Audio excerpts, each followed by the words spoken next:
You know the biggest thing about building furniture? In order to achieve the right product, the critical decision is made at the very beginning. You sort of can't use the wrong components and the materials and expect to get the right check at the end of it. And I discovered that's pretty much our lives. It's really about deciding who you want to be. In Nigeria, corruption is quite prevalent. There are many business practices that are based on cheating, taking advantage of the customer, or business deals that are not conducted fairly. When I wanted to start my business as a young person, manufacturing furniture, I decided that two things were critical for me. I was never going to sleep with a man to get a job, and two, I was never going to pay a bribe. It seemed like naivety of idealism, but I knew that I could make it work. A year or so into my business, I gave my life to the Lord. Considering I come from a Muslim background, that became a whole new experience for me. I had started heading the business fellowship in my church. It gave me the grounding and the confidence to continue with my quest and my desire to build a business based on biblical principles. In the pursuit of building institution or building wealth, I will not deter from righteousness.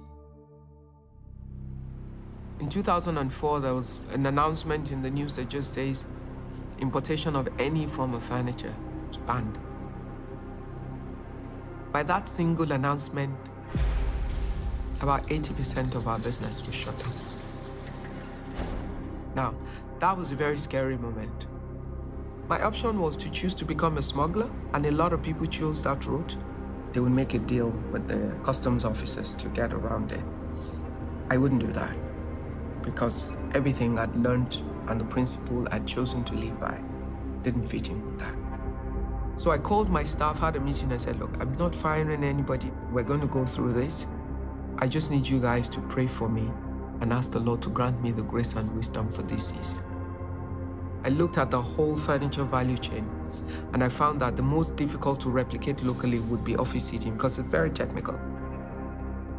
I went to the largest French office seating manufacturer and went to talk to them about having a joint venture in Nigeria. So they laughed because they're the largest in France, one of the top 10 in the world. They sell everywhere in the world, but they only produce in France. I'd been doing business with them for up to about 10 years then, but I'd left a good record. 2 weeks after, they called to say, you know what, we'll give you technical support and we'll do like 5% investment. As we built the business plan and everything, they changed their mind and moved their investment from 5% to 21%, and all technical support and training of all the staff that would be required. I then went on to set up the other factories in order to meet our entire value chain within the business.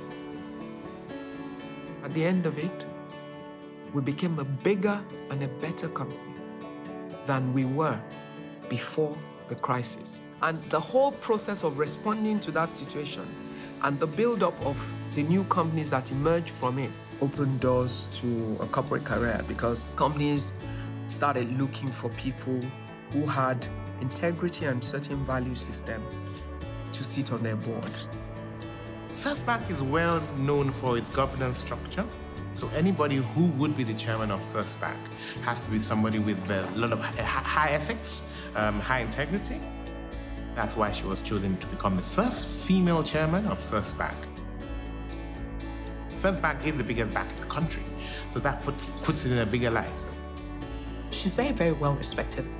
She's also someone who's very influential, so she's the culture shaper.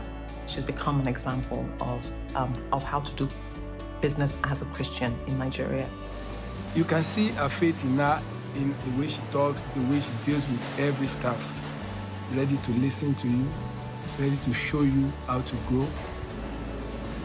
Our mission and vision is just all about doing the right things showing integrity in what you do. In the last 28 years, I believe that the level of success that we've achieved as a business has shown that even though our value system was taught not to make it possible to succeed in this environment, we have proven that not to be true.